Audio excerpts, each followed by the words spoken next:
आज वो पतन के रास्ते पर चली गई, घर को आग लग गई घर के चिराग से।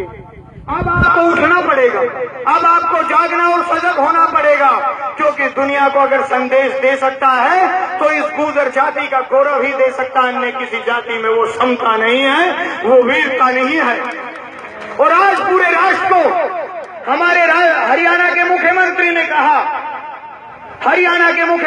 कहा कि अगर मेवों से हरियाणा को सुरक्षित रखना है तो आसपास के क्षेत्र में गुर्जरों के गांव को बसा दीजिए, और इस देश को अगर सुरक्षित रखना है तो गुर्जरों को सीमा पर लगा दीजिए। सारा देश सुरक्षित हो जाएगा, सारा देश रक्षित हो जाएगा।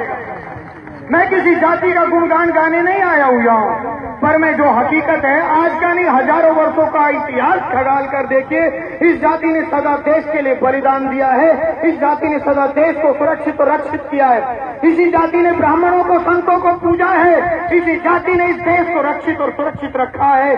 आप इस जाति के गवाह हो सकते हैं, क्योंकि ये जाति जितनी पूज्य है उतना कोई दूसरा नहीं। आज यहाँ इस तपस्या को देखकर मुझे गौरव हुआ, क्योंकि दोबारा पुनः इस जाति का गौरव जागने लगा है, पुनः इस जाति का गौरव जागने लगा है।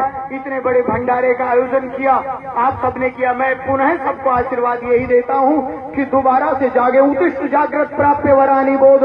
हे इस जाति के देव के सैनिकों, हे इस जाति के देव के सैनिकों, पुनः उठ जाइए इस क्षेत्र के लिए, इस देश की रक्षा और सुरक्षा के लिए तुम्हें पहला कदम उठाना है, क्योंकि बलिदान अगर कोई दे सकता है तो ये गुर्जर जाति दे सकती है देश के लिए, और तुम्हें इस देश के लिए सुरक्षित करना है इस देश के नक्शे को।